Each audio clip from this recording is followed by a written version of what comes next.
This is Agriculture Today, and I'm Shelby Varner with the K-State Radio Network. Starting today's show is Marsha Boswell, Vice President of Communications for Kansas Wheat, with how wheat harvest in Kansas is going. Parts of the state are done, while others haven't started. K-State Extension crop entomologist Jeff Whitworth continues today's show with an update about chinch bugs and information on Dectes soybean stem borer. He says this is the worst chinch bugs have been since the 1980s. Finishing the show is the director of K-State Plant Disease Diagnostic Lab, Judy O'Mara, as she discusses the impact Kansas weather can have on trees, shrubs, and plants, and how the lab and extension agents can help homeowners identify and solve plant problems. That and more is coming up ahead on Agriculture Today.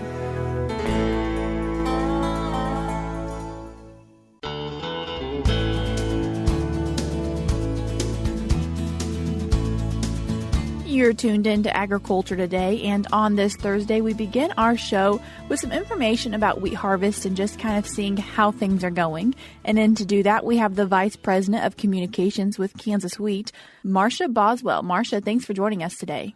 Thanks for the opportunity. And Marsha, as I mentioned, we're going to talk about how is wheat harvest going, and as someone who interacts with a lot of producers across the state of Kansas, how is wheat harvest going? Well, if we look at the USDA numbers that came out on Monday, harvested is 46% complete, and that's behind 80% last year and behind the 63% five-year average. So it's going, but it's not going especially quickly. This crop has been planted and made it through winter and into the spring with very little moisture, and now we seem to be making up for that during harvest because we've gotten a lot of rain delays during harvest. And, with that moisture that we saw coming in May, a lot of grain fill happened during that time. A lot of the crop that wasn't as far along benefited from those rains and actually kept growing. So it's just kind of behind schedule. There are places in the state that haven't even gotten started yet. And kind of, I think, talking about before we even get to where combines may or may not be in people's fields yet, what are some, you mentioned the rainfall, but then also the drought. What does that combination look like for what we're seeing? Well, one of the big issues that we're seeing is weeds in the fields because of the thin stands. The drought caused those stands to be really thin, and when we started getting rains, that allowed the weeds to start growing. And so that has been an issue when it's come to harvest time, trying to get into some of those fields before the weeds get bad, or even having to terminate the weeds before harvest and then wait the pre-harvest interval. So there's been some delays, especially with weed pressure this year, more so than most years. And you mentioned a lot of people are in their fields, however, not everyone. And so what is that looking like across the state? So I think probably around June 6th through the 8th is really when people started doing some test cutting in that south central region of Kansas. Most of that area is wrapping up now. We've also seen a lot of harvest in eastern Kansas that's pretty much wrapped up. So if you kind of look at the state, that eastern third and then the southern, south central, probably two-thirds is wrapping things up. And it typically moves from south central to the north and west. So I know we had some hot, dry days on July 3rd and 4th, and a lot of people in the southwest through north central area were trying to get in and get as much harvested as they could before the rains came in on the evening of July 4th. And so it's moving, but that northwest corner still haven't really seen a lot of combines moving there yet. Probably, if we start getting some hot temperatures and some dry weather, then that'll start moving there as well. Typically, harvest in Kansas kind of wraps up the week after the 4th, or the majority of it does, but we're going to see it extend out, at least into the next coming week or two. Marsha, it seems like the rain has some good and some bad. We've been wanting it for a while now. However, producers would like to get their wheat crop out of the field. And so for those producers who have been able to get into their wheat fields and get harvest started or done, what have the yields and quality been looking like for them? Well, the good news with this year's crop is that we've had really good quality so far. We've had test weights around 60 pounds, which is great. Yields have been, well, kind of all over the board, depending on who got moisture when, but it's going to probably end up averaging around 30 to 35 bushels per acre across the state. Proteins have been above average, 13%. I've heard some numbers even higher than that. So there's definitely protein in this year's crop. Test weights have been good, but with getting rain on some of that wheat that's ready to be harvested, we'll probably see some test weights go down. Yes, the rain is good for the fall crops that are in the ground, and they're benefiting from that. But unfortunately, a lot of these rains that are coming in are coming with storms and hail. So we've definitely heard of some hail damage on some of the wheat that's getting close to being ready to harvest, and that can affect test weights as well, negatively, of course. And so I think at this point, if we could get the wheat that's out there in the bin sooner rather than later, it's going to benefit everyone. Marsha, you mentioned hail, which is often also referred to as the white combine, which is not really the combine we'd like to see in fields, especially right now. However, the white combine, or hail, is one of the many reasons that a lot of this wheat that got planted this year in Kansas may not also be getting harvested in Kansas. Well, that's true. A lot of wheat was abandoned before we got those spring rains. There was quite a bit that didn't even emerge until spring.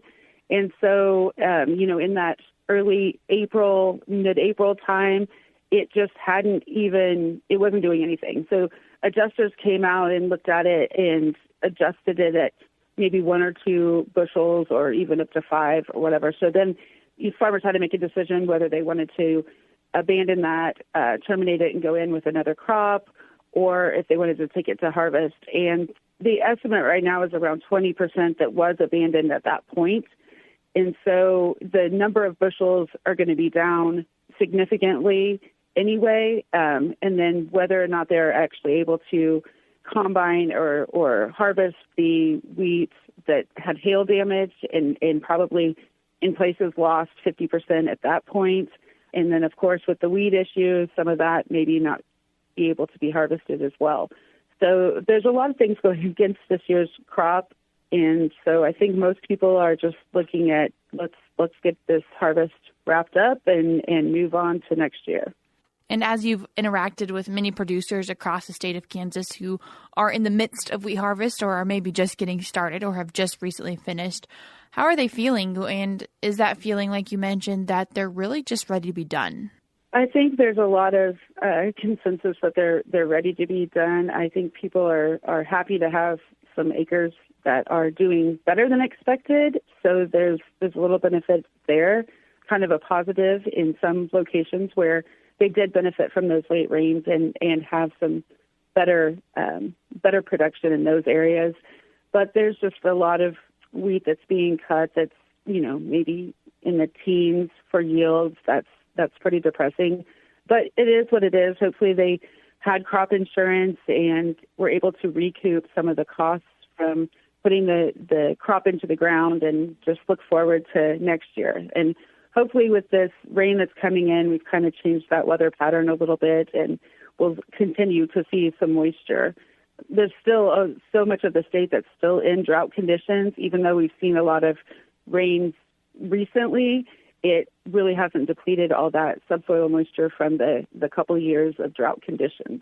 Marsha, we've had a little bit of rain, and it's been good for the drought, but it's not enough rain to really just solve all of our dry problems. No, it continues. The part of the state is still in severe or moderate drought. It's still very much concentrated in Kansas, and so we'll need some more moisture over the next several months here to get us back out of that drought condition. And hopefully then we've had, a few unfavorable years in terms of growing crops and specifically looking at the wheat. And so moving forward, hopefully some good conditions and we get to see that rain to make an impactful wheat harvest for next year. Yeah, if we can continue to get some rains and when we look forward to this fall to planting next year's crop, be able to get those good stands in the fall, that'll make a big difference for next year's crop as well. And Marsha, if people are wanting to keep up to date with what's happening within the Kansas wheat harvest, what are some ways they can do that? So at the Kansas Wheat Office, we put out a harvest report 3 days a week, and that's always available on our website at kswheat.com. And then we also post that on our social channels, so you can always search for hashtag WheatHarvest23 for information about wheat harvest. That's not just for Kansas, but then you can also follow our social channels at Kansas Wheat. Marsha, I appreciate you taking the time out of your day to give us some information about how wheat harvest is going across Kansas. Well, thanks for the opportunity, and let's just hope that it dries out for a few days anyway, and we can get the rest of this crop in the bin. That was the Vice President of Communications for Kansas Wheat, Marsha Boswell. If you'd like to keep track with their updates, you can find them by going to kswheat.com. If you'd like to keep track of the wheat harvest, you can go to hashtag WheatHarvest23 on social media platforms.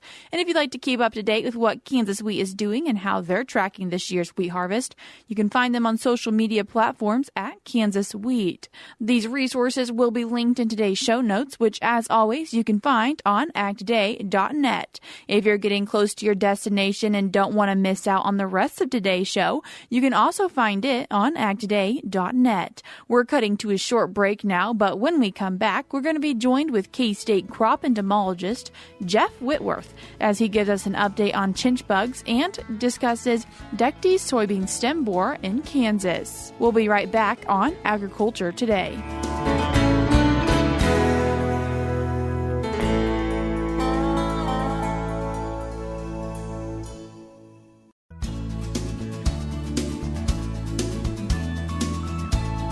You're tuned back into Agriculture Today on this Thursday, and we continue our show now with another update about chinch bugs because they are making their appearance very strong here in Kansas. And then to share some of his knowledge on it, we have K-State Extension crop entomologist Jeff Whitworth. Jeff, thanks for joining us once again. Yes, my pleasure. Anytime. So, chinch bugs are in Kansas. Chinch bugs. Yes, probably they're as bad as we've seen them since the 1980s. When, again, we had hot, dry conditions. You know what? Chinch bugs have been a serious pest in Kansas since the 20s. Back in those days, they didn't have any resistant varieties. They didn't have any insecticides. So what the growers would do, if they were planting sorghum or corn adjacent to wheat, they would dig a ditch and fill it with creosote. So the bugs would fall in and die. So just a little history on entomology and chinch bugs. There's nothing new is what I'm trying to say. I've been out looking at chinch bugs the last 3 or 4 days, and the question I'm getting is what to do naturally. Well, 90% of the chinch bugs that we've seen in the last 3 or 4 days are adults, and they're mating, and they're getting ready to disperse or lay eggs. So questions I get, what to do. If you do want to treat, if you do think it's necessary to treat, I recommend treating right now with an insecticide. Most of the plants are knee-high or smaller, which means you're going to get good coverage, and that means you need to use a gallonage of carrier or water. Like we always try and use 10 to 15 to 20 gallons per acre, but while the plants are small, you're going to get better coverage with less. So it makes it a little easier. But coverage is important. All these insecticides are contact insecticides. So if you're wanting to treat, and right now is a good time to do it, hopefully you'll kill the adults before they spread out to lay eggs. Again, the adults are a little easier, I think, to contact because they're not as hidden behind leaf sheaths and in cracks and crevices in the soil. They're still down around the base of the plant. They're still behind the leaves, but they're a little more active, and they are flying around and they're laying eggs because this is a stage that does fly out around the rest of the field. Most of them are in the first 12 to 40 rows on the side of the field that's adjacent to wheat or closest to a wheat field, because that's where they came out of. And all the fields I looked at, and I bet we looked at 20 fields in the last 3 or 4 days, like I said, 90% of the chinch bugs are adults. So it looks to me like they came out of these wheat fields maybe 2 weeks ago, 3 weeks ago as nymphs in the walking migration, and now they're becoming adults. And adults don't feed as much as nymphs. They're more interested in mating and laying eggs. They'll feed a little bit, but not nearly as much. And then they will redistribute. They'll fly around and infest the rest of the field.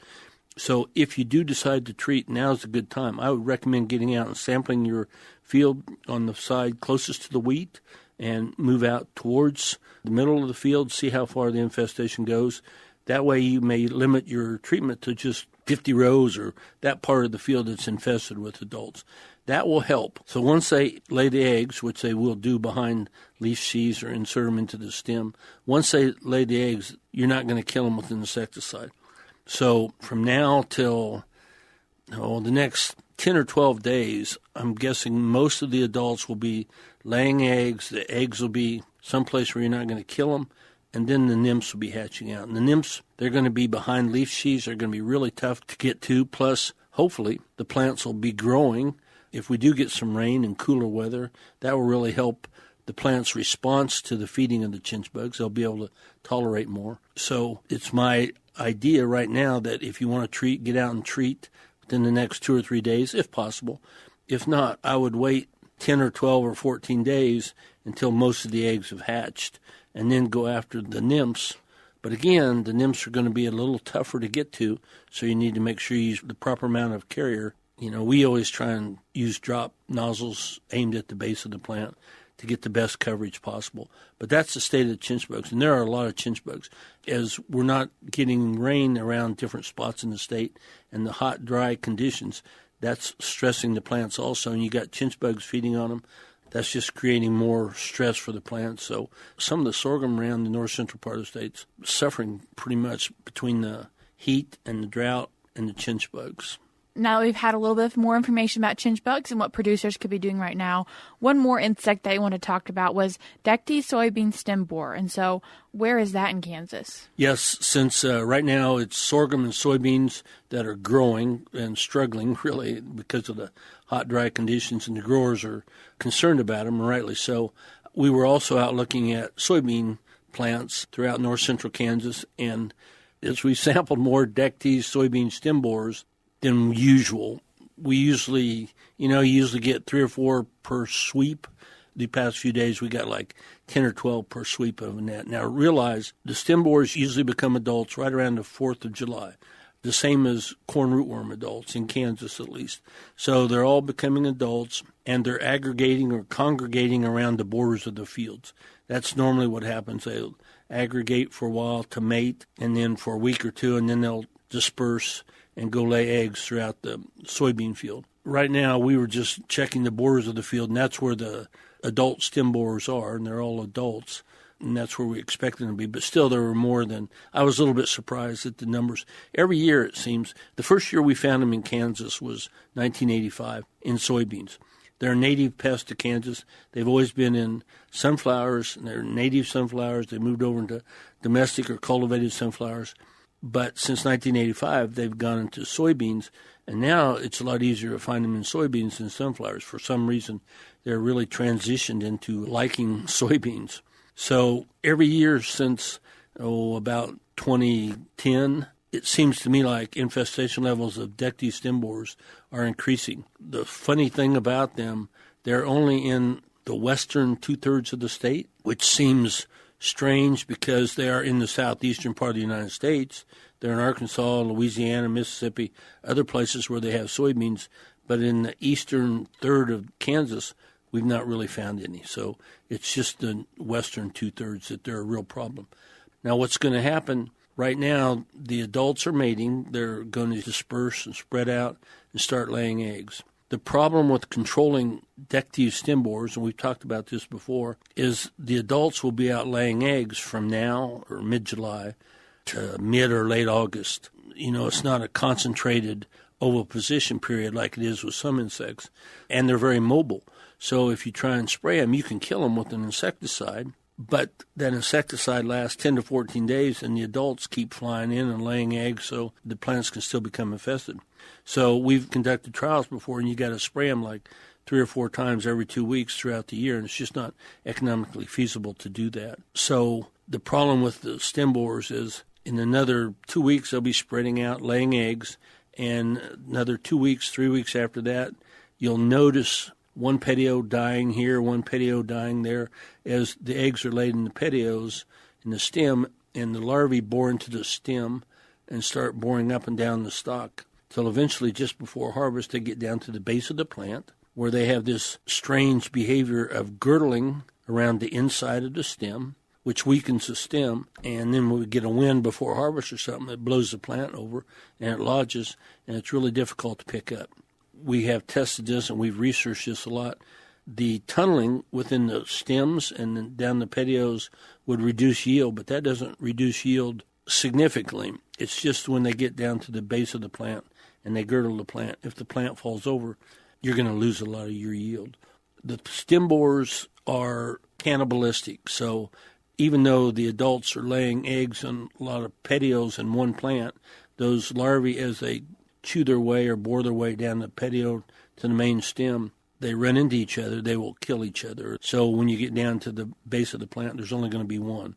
And that's where they overwinter, is down at the base of the plant in August. So our recommendation is, even though there are some insecticides that work pretty well, as I said, it's not economically feasible to spray 5 times to protect your field. So our recommendation for managing them is please watch, note, sample, whatever, the fields that are most infested by August. As soon as those become harvestable, harvest those first before the wind comes along and blows them down. Because I have seen fields that have lodged, and it's really a sick sight with a whole bunch of soybean fields, that have plants laying flat on the ground. And especially if you get a rain on top of it, you can't get out to harvest them. You got to go really slow to pick them up off the ground. So the Dectes stem borer can be a real problem. And as I said, it has been increasing every year for the last 10 years in infestations around the state. And Jeff, if producers are out in their field looking for them, what do they look like? They're very shy, for one thing. The adult is, in my opinion, relatively small, longhorn borer. It's kind of a gray color, has long antennae. They're very active. They move around a lot. If you pick up one, it will bite you. But if you hold it behind the head, it will squeak, make a little funny noise. That generally makes you drop it, which is the intent, and it'll fly away. So it's a gray beetle with long antennae. The larvae inside the stem, if you cut open the stem to look for them, they're a white worm. They're legless. They have what looks like segments or waves on their body, and they have a brown head, a boring type head. And again, they can bite also. They have pretty good pinchers, but they're very common, but they're very shy. So it's difficult to see them, to find the adults at least. But they're there, and they're laying eggs. That was K-State Extension crop entomologist Jeff Whitworth. We're cutting to a short break now, but we have more for you ahead on Agriculture Today.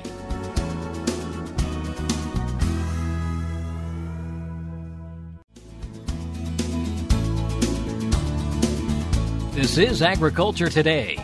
I'm Jeff Wickman. K-State horticultural entomologist Raymond Cloyd and the director of K-State's Plant Disease Diagnostic Lab, Judy O'Mara, presented this month's K-State Garden Hour. O'Mara highlighted the impact that weather has on trees, shrubs, and plants, as well as contacting the local extension office first when you have a plant question or concern. And that's just because the agents who are in place, usually a hort agent, but even sometimes an ag agent who handles horticultural plant problems, they've been in the county for a while. They see a lot of the routine stuff that shows up every year. And then when a mystery issue or something new rises up, then they start moving up the chain. If you are submitting a problem for getting some help, a really nice way to do it is actually just sending a quick photo. But I want to take a moment to remind you that a close-up can be helpful, but sometimes maybe it's not completely helpful. If it's very obvious, it's an insect problem or it's a disease like rose black spot, boom, you're done. That close-up works. But if it falls into the category of a mystery stumper, you really need to see more. You need more information about the problem. And so the best way to submit a sample, a digital sample, is really that close-up, then the whole plant, then the whole site. And there's information in that site photo that's going to help you determine whether or not the problem is linked to a disease or a site factor or some other problem that's going on. In addition to the photos, just the history about the problem itself. When did it start? How long has it been going on? What are the cultural practices, the irrigation practices, and so forth? So just that starting point, working with your local county extension. And then if more detailed help is needed, there's a lot of other resources at K-State. In Kansas, when a plant starts to look unhealthy, there's sort of a thought that it must have a disease. And so one of my quick take homes is that honestly, in Kansas, it's a challenging place to grow plant materials, whether it's trees or shrubs or flowers or vegetables or turf. We have a lot of extreme weather patterns. So, in any given year, the weather patterns are a big part of what we're looking at. For 2023, this summer, what's going on right now, the biggest influences of problems, weather-related problems that we're seeing, 2022, we had an extreme drought, extreme heat that affected a lot of our perennial trees and shrubs, and the damage that took place last year is still showing up this year. The winter that we had this winter last year was actually pretty dry. So we not only had drought last year, but we had a winter drought that kind of continued on into the early part of the spring. In addition to the dry growing conditions, we had some low temperature periods, like really low temperature periods, right around Christmas time in December, maybe about a week worth of where the temperatures were single digit or below freezing. And then again, late January, early February, we had quite a few days where, there was a fluctuation in temperatures, but they got pretty low. And then currently, if you were out over the 4th of July, you probably noticed that it was pretty warm. We're having these periods where there's just heat stress. So all of these things kind of come into play, and they can be affecting plants that are in marginal sites that have maybe rocky soils or shallow soils or compacted soils or soils that don't drain very well. So it sort of goes back to how healthy is that root system to begin with. When you look at problems across the state, you tend to see repeating patterns. One of the repeating patterns was that we saw a lot of plants that failed to leaf out in the spring. This was especially prominent on young plants. We saw a lot of young trees. And in my mind, a young tree is actually like 5 years or younger, where they just didn't leaf out. Or maybe they had some sprouts coming up and down the trunk. And that is pretty classic for just low temperature injuries, some winter damage. Roses, we saw a fair amount of roses that had some winter kill related to the same pattern. This can happen on young plants or small plants, but also on large plants as well. So you may have had a large tree that leafed out in the spring, but maybe 20 or 30% did not leaf out. So I say drought stress is still active. It's still a problem. And so when you're looking at different issues, that's one of the things to take into account. That's Judy O'Mara, Director of K-State's Plant Disease Diagnostic Lab. To view the July Garden Hour, visit hnr.k-state.edu. And that'll do it for this edition of Agriculture Today. For Shelby Varner, I'm Jeff Whitworth. This is the K-State Radio Network.